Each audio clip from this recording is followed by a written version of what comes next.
entre amis. Donc, bonjour à tous. On est là pour les rendez-vous de The Connection avec notre ami Stéphane Coulot de Web Mécanique. On va parler d'automation. En revanche, je vais ressortir du partage, si tu veux bien, Stéphane, parce que j'ai des choses à raconter un chouïa avant. Donc, on n'est pas que nous seulement aujourd'hui. Il y a quand même une soixantaine d'inscrits de mémoire. Et donc, bienvenue à tous. Je ne sais pas. Hop, hop, hop, hop, hop. Ah, OK. D'accord. Donc, je vais essayer d'aller chercher. Je ne sais pas comment je peux faire. Je vais réduire la… Voilà, ça, je peux faire. Je n'avais pas préparé, bien évidemment. On a parlé. Je n'ai pas préparé la page. Sinon, ce n'est pas drôle. Voilà, le direct. Hop. La présentation est là. Elle veut bien s'ouvrir. Hop. Hop.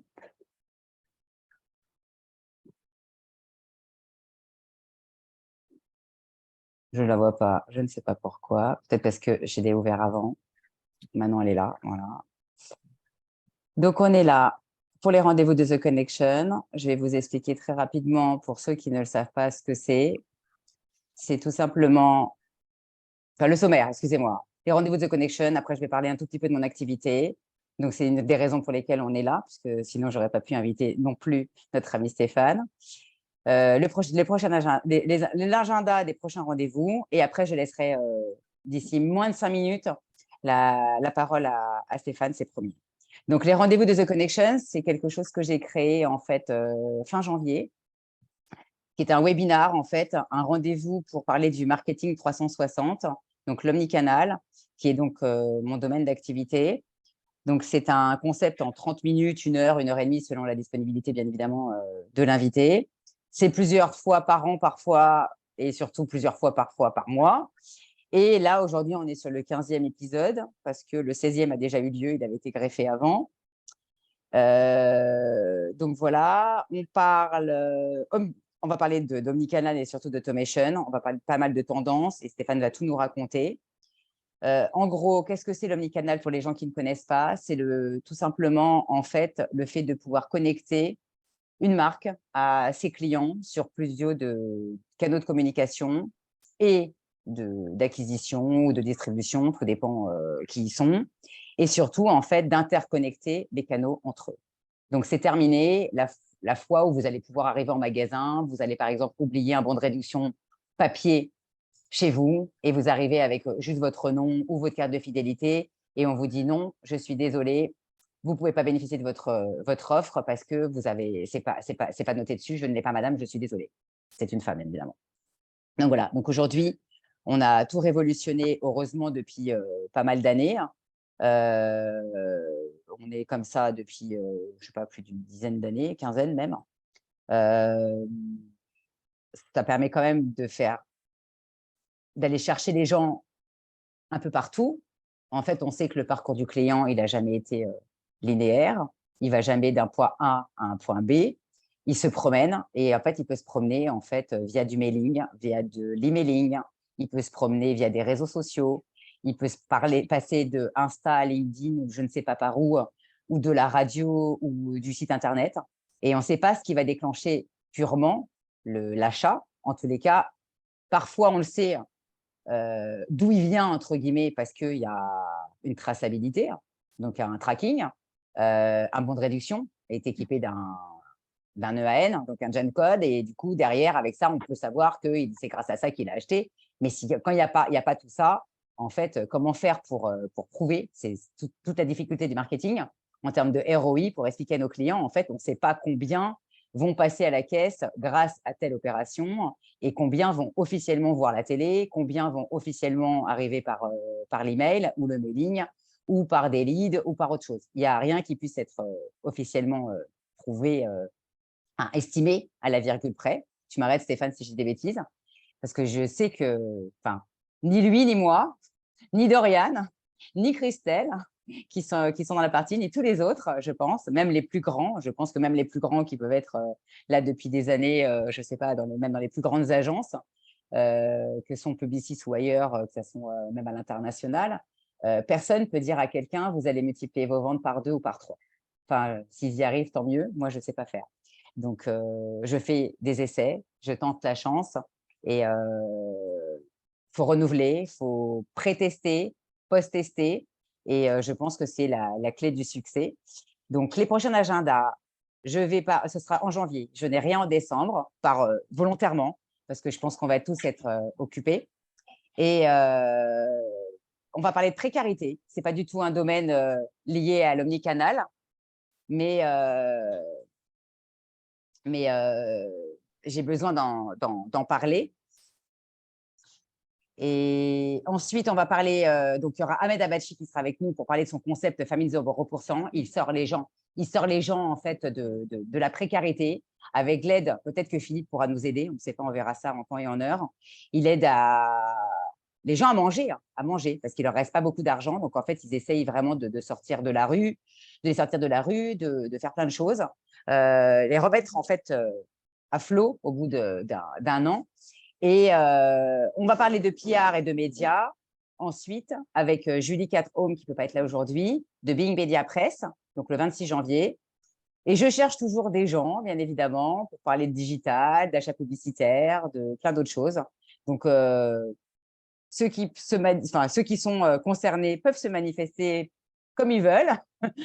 Je suis dispo surtout sur LinkedIn, voilà.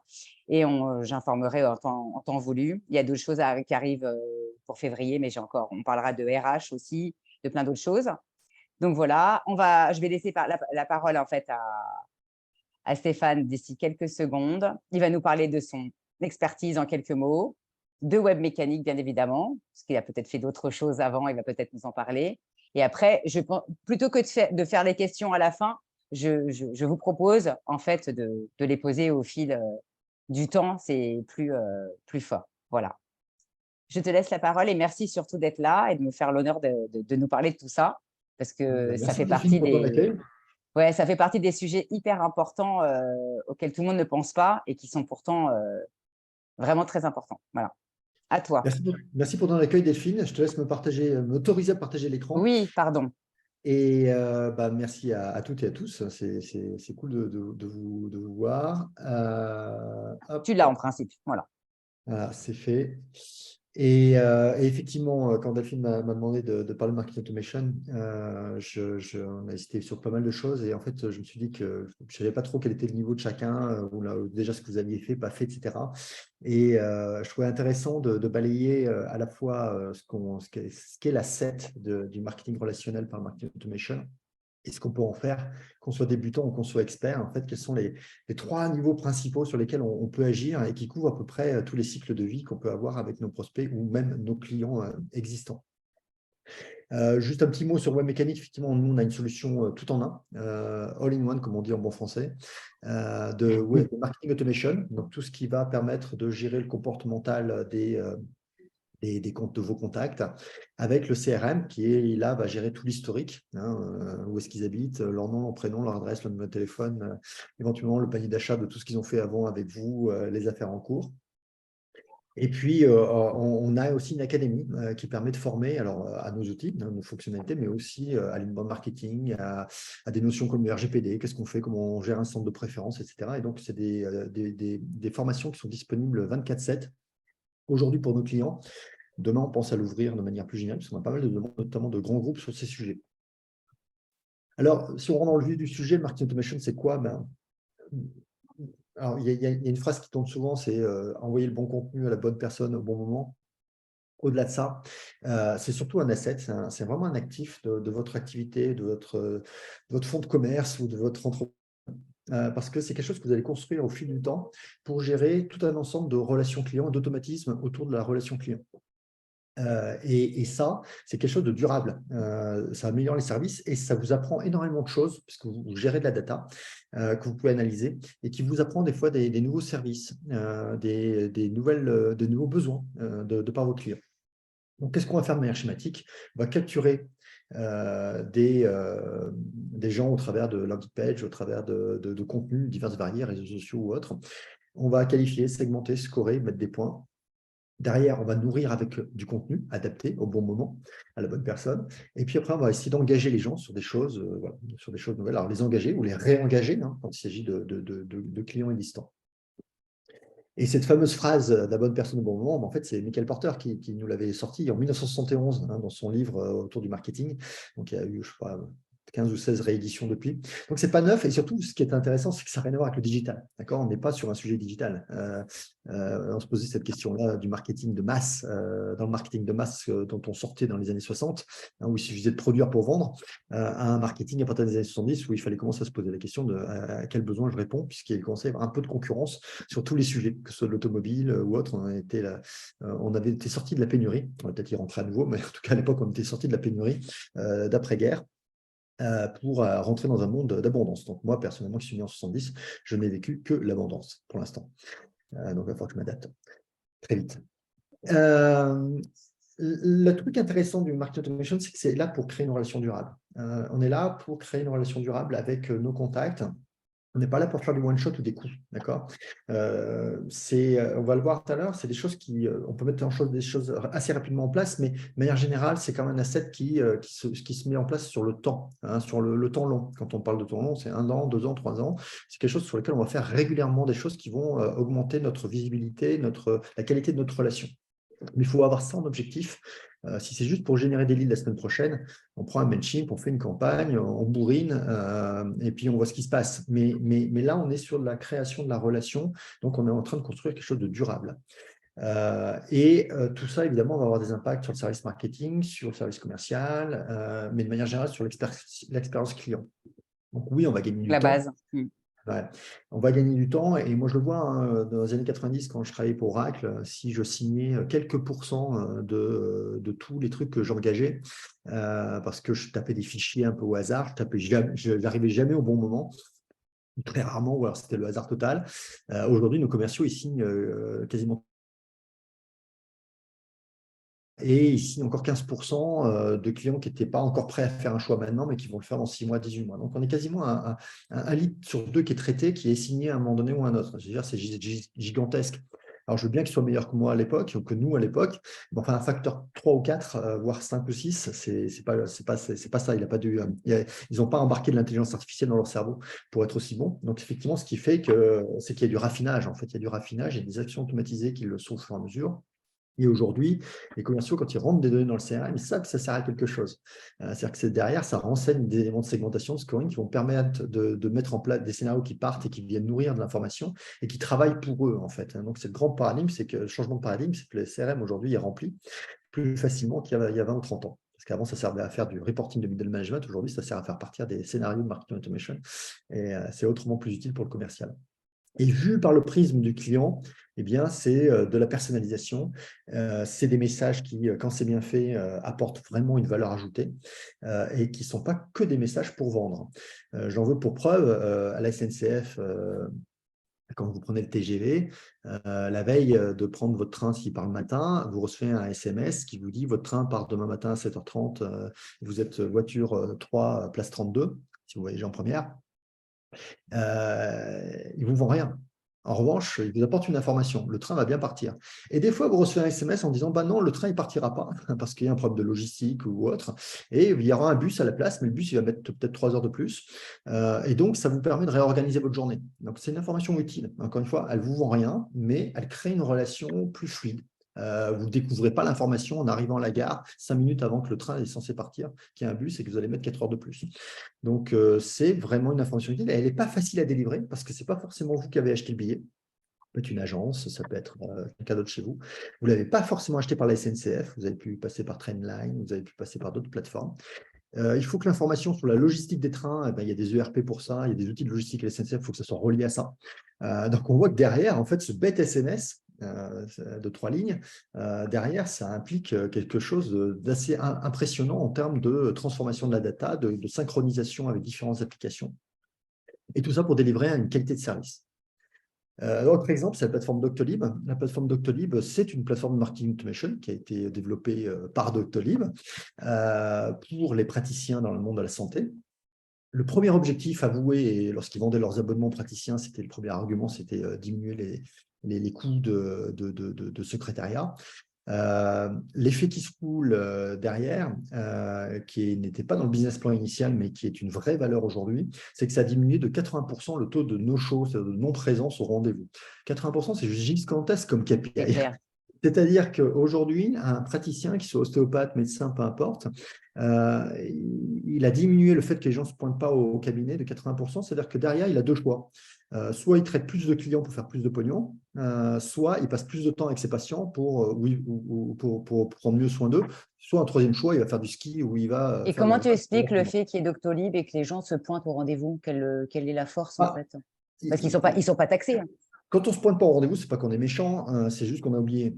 Et donc, le fait d'avoir un email qui nous rappelle qu'on a bien pris le rendez-vous, qui D'accord, tu nous penses. propose de le synchroniser avec notre agenda, et qu'il y a un SMS qui, 1 heure avant le rendez-vous, nous rappelle encore qu'il y a le rendez-vous et qu'éventuellement, il faut apporter une radio ou un élément, etc. En fait, c'est tout simplement ça. Donc, c'est juste une fluidité dans la relation Ça dépend qu'aucun des business est comportements. capable de faire. Ça dépend. En France, ça marche peut-être, mais pour info, ici, on a 4 assurances maladie, contrairement à la France. Tout se fait par des plateformes comme ça existe depuis très longtemps, et le no-show existe quand même, alors que les gens, ils sont relancés, tout ce que tu veux. Mais ça, je pense que c'est après une histoire de… C'est autre chose. Voilà. Bon, en tout cas, on voit une valeur ajoutée qui a été Ah, c'est créée génial. Moi, je et qui a connais été Doctolib, j'ai créée connu Doctolib, c'est génial. et qui a été créé non pas de manière volontaire. D'accord? C'est ça qui est intéressant, c'est quand on se met, c'est ça que je veux aussi montrer, c'est quand on se met à travailler sur ces automatisations, cette relation, et quand c'est bien fait, en fait, on a d'autres choses qui arrivent. Il y a une sorte de serendipité qui arrive, qui fait qu'on découvre des nouveaux services, des nouveaux besoins, on découvre des trucs voilà. Et donc, ça c'est intéressant aussi, c'est-à-dire qu'il y a ce qu'on fait en attendant quelque chose, et puis en fait, en faisant, on va générer d'autres choses pour l'entreprise.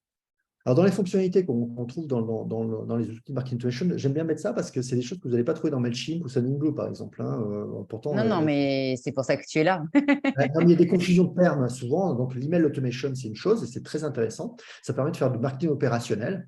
Donc, ça permet de shooter une séquence de 3-4 emails, etc. Mais à la fin, il faut récupérer le fichier puis il faut le réinjecter ailleurs. Là, on parle de suivre finalement en 360 les contacts et dans le temps. C'est-à-dire qu'un contact qui se réactive sur vos contenus 3 ans après la dernière action, ben, vous le voyez, d'accord? Donc, il n'y a pas besoin de faire de synchro à quoi que ce soit, vous avez cette information-là. Quelque chose donc là-dessus, on va trouver des campagnes, on va trouver la capacité d'aller pouvoir scorer, segmenter, etc. Un truc important, c'est le centre de préférence lié au RGPD en Europe ou en Californie. Mais surtout qui permet, ça c'est une obligation légale, mais au-delà de l'obligation légale, ça permet aux gens de leur demander leurs préférences vraiment. Si vous créez des contenus un peu différents pour les prospects, les clients, les gens plus techniques, les gens plus sales, etc., eh bien leur demander c'est quoi la fréquence avec laquelle ils aimeraient avoir vos contenus, quel type de contenu, à quel moment. Eh bien, en fait, ça vous permet de segmenter, de scorer et d'avoir des gens qui sont beaucoup plus fidèles. Et on verra tout à l'heure le cas de double opt-in qui est super utile, même en B2B où on n'est pas obligé de le faire.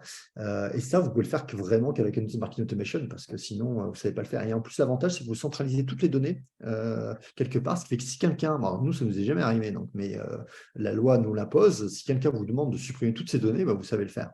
Alors que si vous avez 50 15 outils endroits, ouais, 50 outils différents pour gérer la data, jamais synchronisé avec rien, galère. vous ne savez juste pas le faire en fait. Donc, vous êtes déjà hors la loi avant même qu'on vous le demande.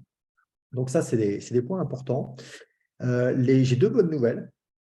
Deux bonnes nouvelles, c'est que la façon de mettre en place, c'est-à-dire façon de le penser est toujours de la même façon. C'est-à-dire que, quel que soit le point de contact sur le customer journey ou le parcours client que vous traitiez, on va toujours penser de la même manière. C'est attirer des visiteurs sur vos contenus. Deux, passer à une étape d'identification, de segmentation.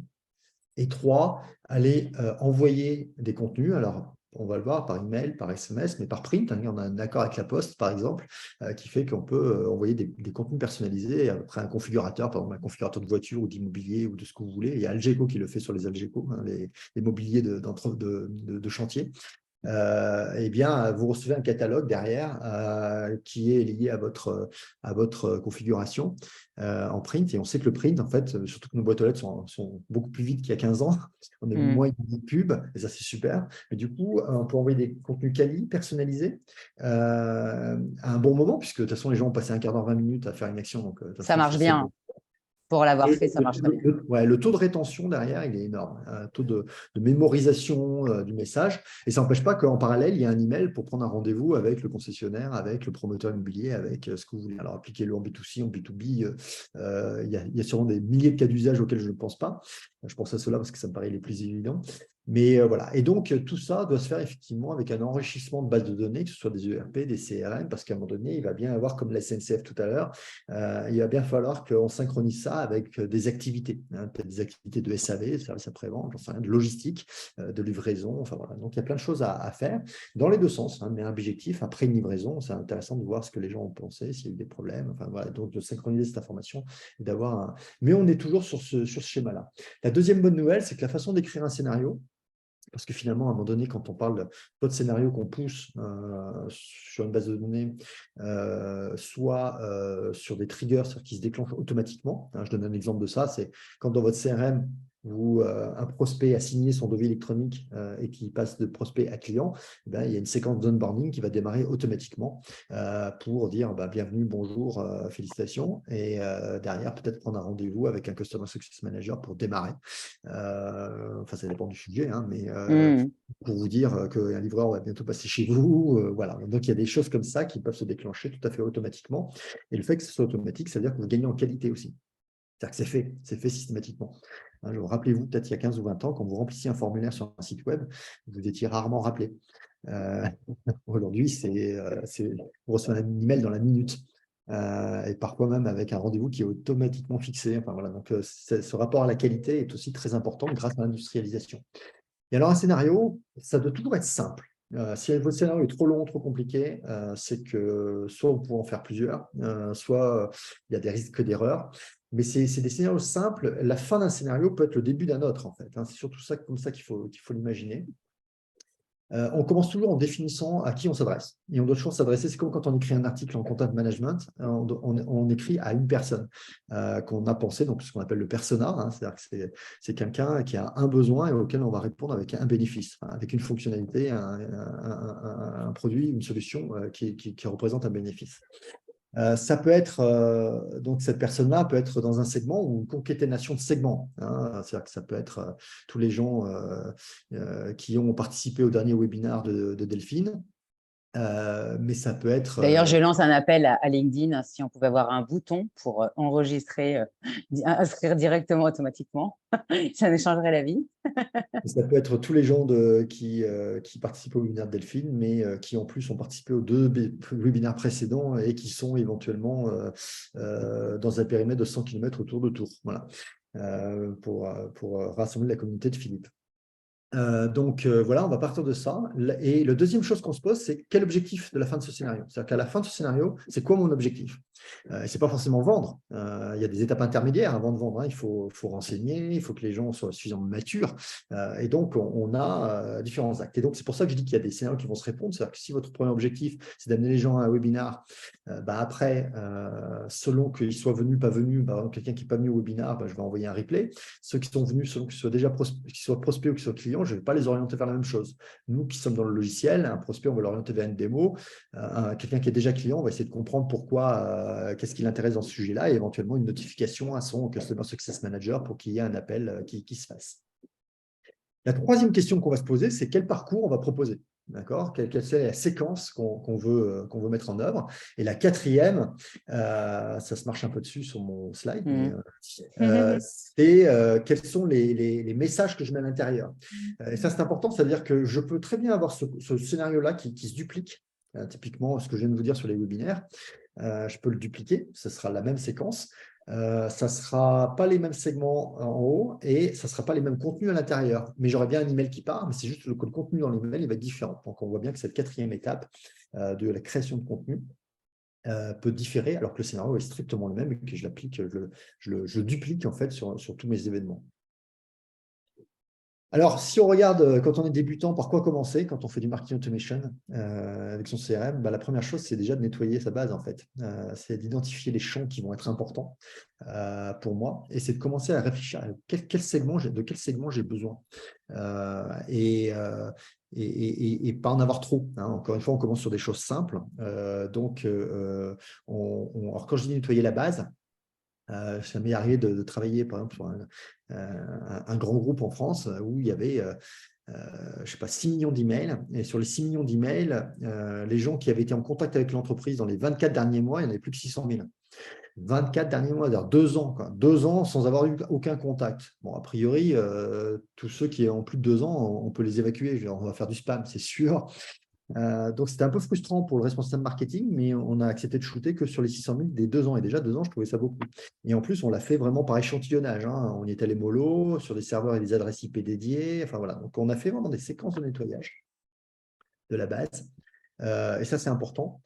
Ensuite, on commence par faire un inventaire de ses contenus, parce qu'une entreprise, à moins d'être une startup qui a été créée hier, a déjà un existant. Et il y a sûrement plein de contenus intéressants à retraiter, à retravailler, à dépoussiérer, qui sont parfois dans des endroits complètement incongrus. Dans des boîtes industrielles, des fois, vous avez des contenus super intéressants, mais ils sont au fin fond d'un fichier sur le site web, hein, mais avec 3 accès personnalisés, des mots de passe, etc. En fait, ils sont totalement inaccessibles, des PDF avec des contenus techniques super intéressants en termes de support, mais qu'on pourrait mettre en mode marketing, mais qui sont, voilà, donc ils sont là. Donc déjà, il y a une base, on part rarement de zéro. Et donc, l'inventaire est assez intéressant pour pouvoir recycler. Hein. Le recyclage, c'est à la mode, mais dans les contenus et dans le content management, c'est très, très utile de recycler de temps en temps ces contenus d'il y a 2 ans, 3 ans, soit pour les mettre à jour, soit pour les remettre en forme différemment, soit tout simplement pour les réutiliser. Et la troisième chose, c'est de faire un petit peu l'inventaire des outils qu'on peut avoir, notamment en termes de formulaires, de templates email, landing page.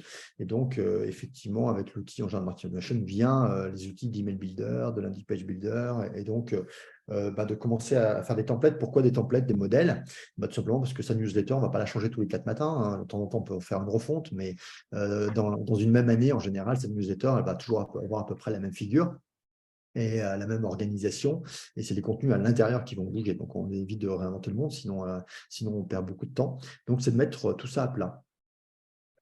Et la première chose qu'on fait en général quand on démarre vraiment des premiers scénarios de marketing automation, l'objectif, c'est déjà de qualifier, sa base, parce qu'on a rarement une base qualifiée, en fait. Souvent, la plupart des boîtes, en fait, on tente contact, hein, comme j'ai l'exemple que je donnais tout à l'heure, 6 millions de contacts, mais OK, mais qu'est-ce qu'on en fait? C'est qui? Comment? Enfin, c'est J'ai une quoi la… question, Stéphane.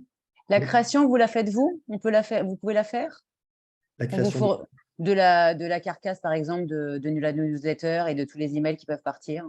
Ah, on est les plus mal placés pour ça parce qu'on est D'accord, non, c'est ma content, question, on n'est parce pas qu'il très bien. y a des gens qui peuvent te dire on a le matos pour le faire, donc vous nous fournissez juste, j'en sais rien, moi, les bons, les bonnes couleurs, entre guillemets, avec les références et un logo. Et si il faut faire appel d'abord à un créa, c'est un coût supplémentaire. C'est juste pour que les gens sachent que c'est pas directement chez toi. Il y a des choses à faire Oui, bien avant sûr. Non, on va pas ou tout en préparer chez parallèle. un Ok, éditeur logiciel. Donc, déjà, on a pas mal de ok, boulot avec ça.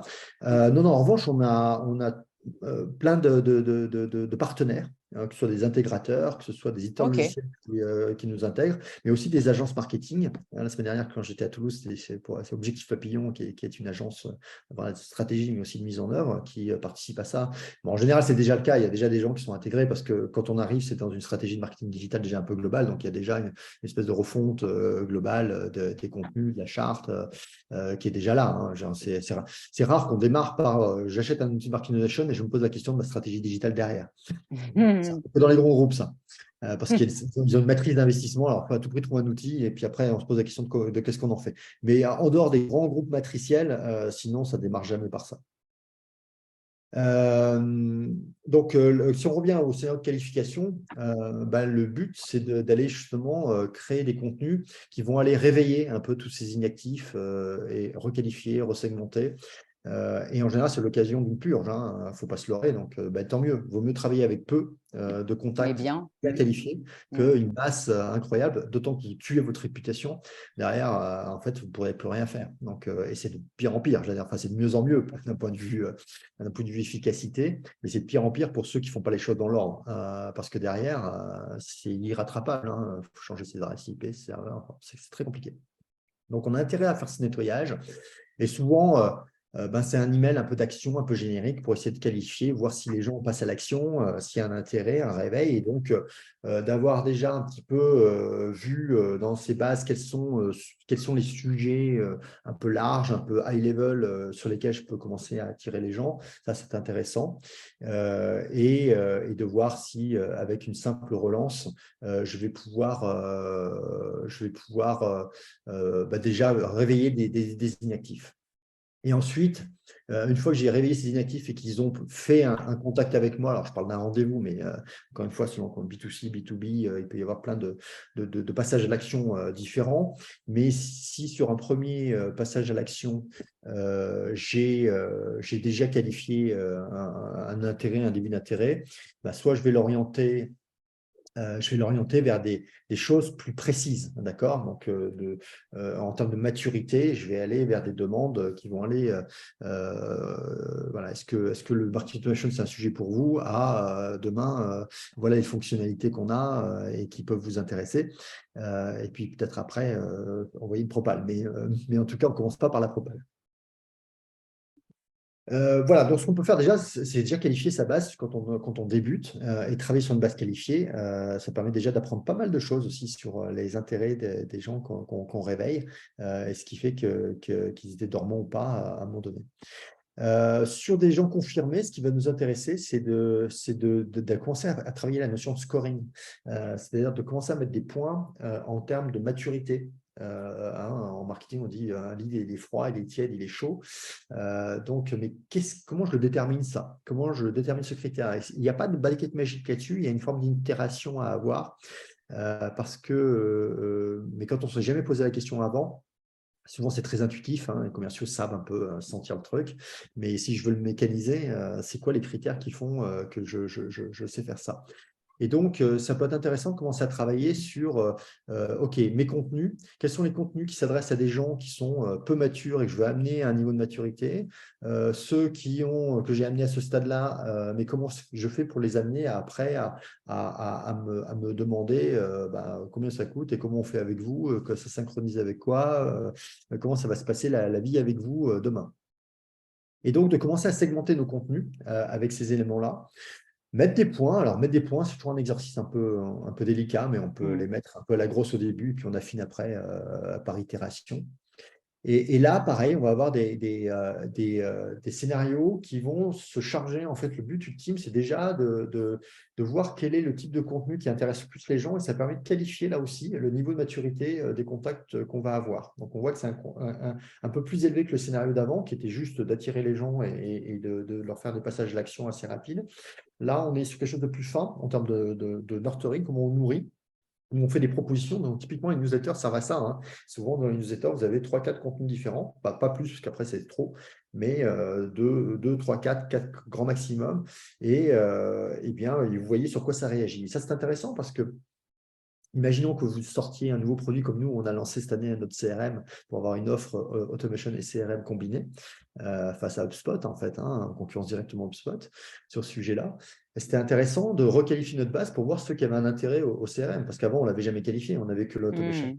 Et qui s'intéressait d'avoir une solution combinée, qui était intéressé par l'aspect de souveraineté européenne par rapport aux lois extraterritoriales américaines. Donc finalement, comment on pouvait aller choper des gens qui avaient un problème avec des solutions américaines, puisque de toute façon, on est dans un univers où le logiciel qui est quasiment 100% américain. Il n'y a pas beaucoup de Chinois ou de Russes en général dans les stacks marketing, sales et marketing des entreprises. Ça pourrait, mais ce n'est pas le cas. Donc, tester ces sujets-là. C'est quoi le sujet? Il y en a qui s'en foutent complètement, de la souveraineté, de leur data, du pillage de data, etc., et du risque commercial et juridique. Puis il y en a pour qui c'est un sujet. Donc, déjà, vous qualifiez cet élément-là, et donc vous pouvez scorer l'élément. C'est important pour nous, par exemple, dans notre univers, parce qu'on est sur un marché de seconde montée. On est beaucoup dans les industries, que ce soit le logiciel ou des industriels mécaniques ou peu importe, à être sur des marchés de seconde monte, sur des marchés matures. C'est-à-dire que les gens ont fait déjà un premier choix et à un moment donné se posent la question de changer. Et ça, c'est un vrai marché, mais nous, en tout cas, on est en plein dedans, c'est quasiment la moitié de nos affaires, avec des migrations à la clé. Et donc, ça veut dire que derrière, par exemple, si quelqu'un a déjà une solution et cherche et est intéressé par l'aspect de souveraineté, donc derrière, il va falloir enchaîner sur des contenus plus précis sur comment ça se passe une migration, pourquoi ça se passe bien, en combien de temps, enfin voilà, commencer à répondre à des questions qui n'ont peut-être pas été posées, mais qui vont se poser à un moment donné. Voilà, et voilà comment ça se concrétise. Ça, c'est une copie d'écran de scénario chez nous. C'est des drag and drop, de choses qu'on fait. Voilà, donc on part d'un segment, on dit au bout de combien de temps j'envoie quoi. Si il s'est passé ça, alors il se passe ça. S'il ne s'est pas passé ça, alors il se passe ça. D'accord, c'est toujours if, then else. Donc, vous voyez, on répond toujours, si vous voyez l'exemple de scénario tout à l'heure, on part toujours d'un segment, on a un objectif à la fin qui est passage au scénario tiède, donc de froid à tiède, et au milieu, comment je fais et quel contenu je mets. D'accord, donc, on est toujours sur ce même type de scénario. Déjà là, c'est un peu complexe. Je trouve qu'il y en a déjà beaucoup. Mais voilà. En termes de résultats, et ça, c'était des résultats qui sont intéressants, c'est une agence Magnetic Way qui nous avait donné ces résultats.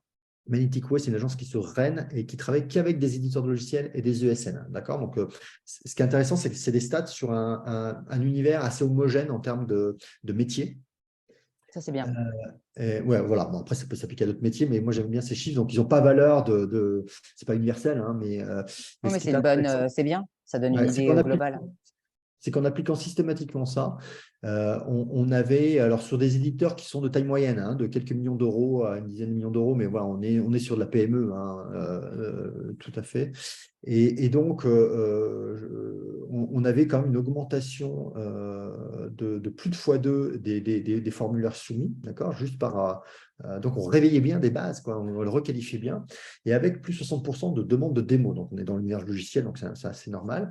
Et ce que je veux dire, c'est que sur des choses assez simples, assez basiques, encore une fois, des choses qu'on fait assez naturellement en termes commercial, de poser des questions, d'appeler les gens, sauf que là, on va le faire de manière un peu plus automatisée, un peu plus massive sur l'ensemble de sa base.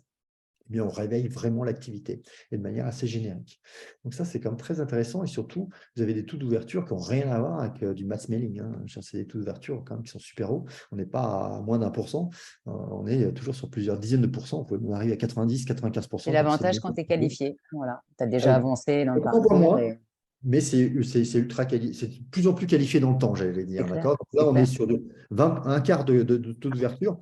C'est les premières étapes de qualification. On peut arriver à plus de C'est clair. 90% quand on arrive sur de l'ultra raffinage derrière. Quelques tips sur le sujet. Vous pouvez utiliser des formulaires progressifs, ça c'est super important. Et dans les outils marketing automation, vous pouvez toujours le faire. Enfin, si vous ne pouvez pas le faire, il faut changer d'outil. Mais ça veut dire qu'on sait très bien que si on demande trop d'informations, les gens partent. D'accord. Donc, 3, c'est le maximum. Et en fait, l'avantage des formulaires progressifs, c'est que si vous avez déjà le prénom, le nom et l'adresse email, vous décidez de quelle est l'information supplémentaire que vous voulez avoir et que vous allez demander. Numéro de téléphone, le poste de la personne, sa géographie, enfin, ce qui est important pour vous. Mais vous n'en demandez qu'une. Et donc, ça, c'est super apprécié de ne pas avoir à remplir à chaque fois son nom, son prénom, son adresse email pour la 15e fois avec la même entreprise. Donc, ça, c'est assez facile à faire. Également, essayer de croiser pas que le niveau de maturité, mais aussi avec la fonction, par exemple. Parce qu'en croisant avec la fonction, vous n'allez pas envoyer les mêmes contenus à un dirigeant, à un chef de projet. Voilà. Et selon le rôle, c'est intéressant de commencer à distinguer aussi quelles sont les souffrances sur un même sujet, mais de ces différentes personnes. Et de commencer à leur parler vraiment individuellement. La chose aussi intéressante, c'est commencer à ajouter des nouveaux contenus au fur et à mesure. C'est-à-dire que au fur et à mesure que vous allez apprendre, en fait, vous allez commencer à comprendre un peu plus quels sont les besoins de chacun et commencer à avoir une stratégie de création de contenu régulière. Pas que par une personne ou un service dédié, mais par tout le monde. Je vous donne un exemple. Chez nous, par exemple, c'est le support technique. Moi, je me rappelle, il y a 30 ans, dans un éditeur logiciel, jamais une personne du support technique écrivait un contenu marketing. Enfin, ça n'existait pas. Même un contenu tout court, d'ailleurs. On les mettait dans une cave sans lumière et ils répondaient. Mais j'exagère un peu. Mais là, aujourd'hui, c'est des gens, on leur laisse une journée entière par semaine pour écrire des contenus et c'est les mieux placés pour le faire parce que c'est eux qui répondent aux appels et ils savent les contenus sur lesquels on n'a pas de contenu aujourd'hui suffisamment précis ou utile. Et ces contenus-là, vous les laissez ouverts. Alors évidemment, c'est des contenus de support technique, donc normalement, qui s'adressent à des clients existants. Mais vous apercevez que comme ils sont référencés sur Google, si vous les faites référencer, et je vous conseille de le faire, en fait, vous avez même des prospects qui peuvent être amenés à aller regarder ces contenus et vous créez une relation de confiance via des contenus qui ne sont pas faits pour des prospects, mais que des prospects peuvent aller voir. Et en fait, les gens se rendent compte de la qualité de vos contenus une fois qu'ils seront clients. Et donc, finalement, il y a une relation de confiance avant même d'être client qui peut s'instaurer. Donc, on voit que l'importance de faire participer à la création de contenu l'ensemble de l'entreprise, que ce soit les gens autour de la logistique, que ce soit du SAV, que ce soit voilà, pas que les commerciaux, pas que le marketing. Et ça va devenir une habitude, une espèce d'habitude. Voilà. Alors, pour ça, il faut permettre aux gens d'apprendre. Il faut peut-être avoir des services qui, derrière, contrôlent ces contenus en termes de qualité, en termes de qualité perçue, en termes de pertinence SEO. Enfin, il y a plein de choses comme ça à regarder. Ça s'organise tout ça. Mais ce qui est intéressant, c'est qu'après, ça devient une habitude. Ça devient un habitus de l'entreprise. Et puis évidemment, ne jamais oublier d'analyser les résultats, parce que si vous faites des choses que vous avez de la data mais que vous n'analysez jamais, elle ne vous sert pas à grand-chose. Mais c'est surtout que si vous le faites, vous allez apprendre vachement en termes d'efficacité, ce qui marche, ce qui ne marche pas. On a tous plein d'intuitions. Mais nos intuitions, elles sont liées à notre passé, à notre façon de voir le monde. Et on a plein d'intuitions, mais il y en a plein de bonnes, il y en a plein de mauvaises. Donc, l'intérêt de regarder les résultats, c'est qu'à un moment donné, c'est comme l'avantage du marketing aujourd'hui versus le marketing il y a 30 ou 40 ans. C'est qu'avant, on faisait ça en réunissant 10 Nous, personnes. on peut en parler. On faisait ça exactement. On faisait ça en réunissant les gens autour d'une table en disant « Ah, s'il se passait ça, qu'est-ce que vous feriez ?» Mais bon, il y avait plein de biais. Alors que là, vous voyez les choses se faire vraiment, quoi. Les gens, ils passent à l'action, ils ne passent pas à l'action. Ils ne cliquent pas. Ils mettent leur carte bancaire, ils ne la mettent On pas. a arrêté le doigt mouillé, on va dire. C'est ça. On va arrêter de dire que tiens, le vent, il passe par là, on va penser que c'est peut-être par ici, mais c'est vrai que c'est beaucoup plus. Je dis cette expression avec beaucoup de précaution quand je ne connais pas les gens, mais oui. Oui, on est d'accord. On est bien d'accord, c'est après l'avoir dit que je m'en suis rendu compte. Enfin, si on passe à un niveau expert, ce qui est intéressant, c'est de commencer à travailler justement. Et c'est là où c'est intéressant aussi de voir que ça ne s'adresse pas uniquement aux gens qui ont pour attirer des gens que vous ne connaissez pas, mais aussi travailler sa base client. Et en fait, ce qui est intéressant, c'est de travailler sur sa base client, sur l'augmentation de la valeur de la base. Donc, ce qu'on appelle en bon français la lifetime value. Donc, la valeur du client sur toute sa durée de vie. Et donc, c'est de travailler sur cette fameuse relation durable avec le client, qui est de dire comment, si j'arrive à faire prolonger ma vie avec mon client d'un an, de 2 ans, si j'arrive à lui vendre un service supplémentaire qui lui apporte un vrai service, qui va acheter chez moi et non pas chez le voisin, finalement, mon coût d'acquisition qui est énorme, le coût d'acquisition, c'est toujours un truc, c'est gigantesque, le coût d'acquérir un client, mais de le garder plus longtemps, l'augmenter sa valeur par des choses connexes, ça, en revanche, c'est pas si complexe, mais ça se travaille. Et en plus, en général, on adore, quoi. Donc, C'est plus facile. C'est plus facile de vendre à un client plein de services, enfin de lui en proposer en tous les cas, que d'aller chercher des nouveaux clients et de tout recommencer. C'est ce qu'on dit. ce qui est dur, c'est de créer la relation de confiance. Une fois qu'elle est là, il ne Oui. faut pas la perdre, mais faut pas la perdre. Mais une fois qu'elle est là, tout est plus facile, effectivement. Tout s'entretient, comme on dit. Exactement. Et donc là, c'est intéressant de voir comment, au niveau du service client, qu'est-ce que je peux faire comme communication, information. Pensez aussi à comme la SNCF, le SMS, à des communications qui ne sont pas là pour vendre, qui sont là pour entretenir, mais qui, à un moment donné, quand le sujet sera là, pourra déclencher des triggers qui, eux, seront là pour vendre. D'accord ? Donc, pensez à ces contenus qui sont là pour informer, pour aider, pour simplifier, et qui vont à un moment donné apporter des sujets d'upselling, donc consommer plus, ou d'adselling, un truc complémentaire, ou de cross-selling, c'est-à-dire de vente croisée qu'on peut faire. Alors avec vous-même ou avec l'entreprise étendue de vos partenaires aussi, parce que aider vos partenaires à vendre sur votre base client, c'est aussi entretenir une relation qui, à un moment donné, est toujours gagnante et payante, parce que aussi, à un moment donné, ils vont le faire avec vous. C'est ce que fait Philippe autrement, en fait, pour info. Okay. Il le fait avec son partenaire, en fait, d'épices. Mais il a une saveur, c'est comme ça qu'il s'appelle? Oui, épices Voilà. saveur, oui. Voilà. Donc, c'est ce qu'on appelle, nous, dans notre jargon, du cross-selling. Mais c'est vrai que Ouais. les gens ne le comprennent pas encore. Enfin, ne l'appellent pas comme ça. Et c'est vrai qu'en fait, ça permet en même temps, sur les réseaux déjà, moi, ça m'a permis, par exemple, connaissant Philippe, j'ai découvert, en fait, grâce à ce partenariat, en fait, Mille et une saveurs. Et Philippe s'est fait connaître du réseau de Mille et une saveurs, en fait, aussi comme ça. Mais c'est vrai qu'il faut… C'est un point important que nous, on connaît depuis très longtemps, en fait, Stéphane. Mais les gens n'y pensent pas. Et moi, ils pensent seulement influence. Tu vois, aujourd'hui, ils ont que ça en tête. Alors qu'en fait, le cross, c'est la base. C'est la biscotte avec le beurre. C'est l'eau avec tes serres. C'est tout ça. Voilà. Mais OK. pareil, par exemple, Laurent Merlin qui avait très, très bien fait ce premier niveau de service client sur des infoproduits avec des vidéos sur comment monter sa poignée de porte, Ça, comment, c'est enfin, super bien.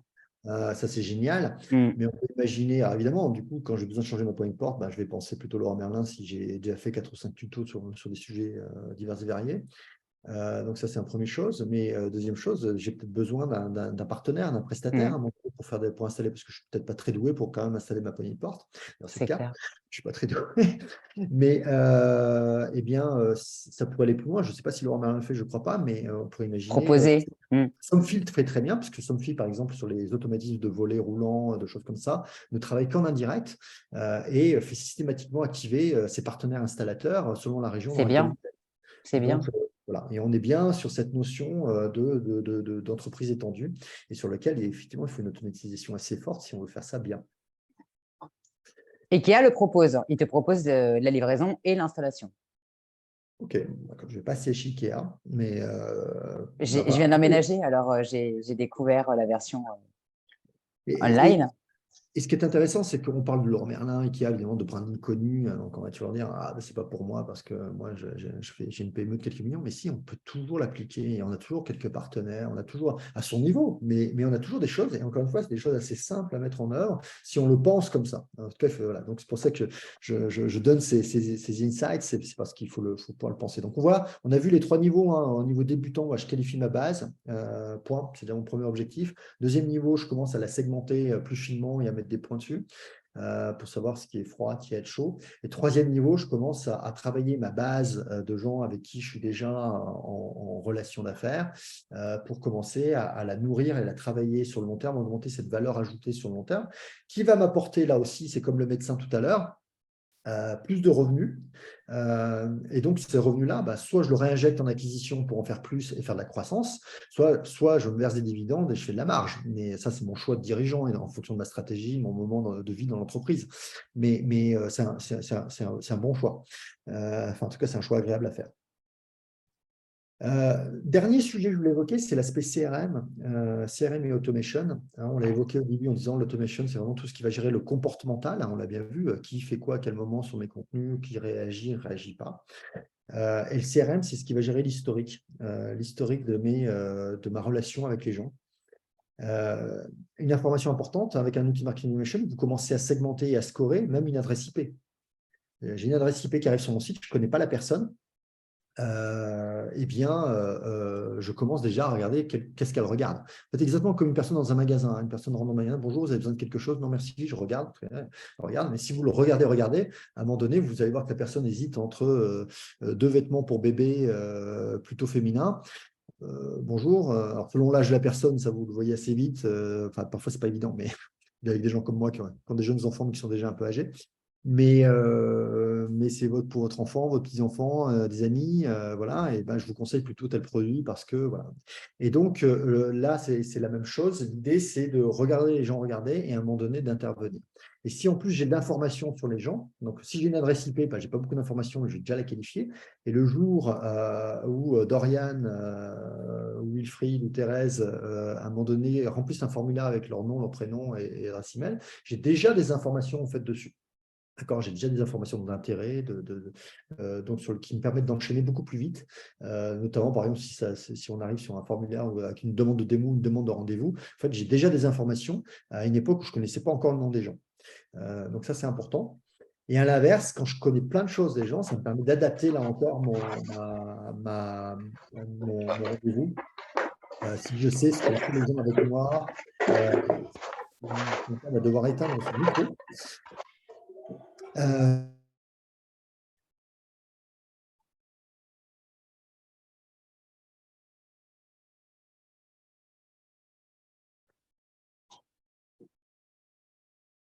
Je t'avais perdu. Vous êtes tous là?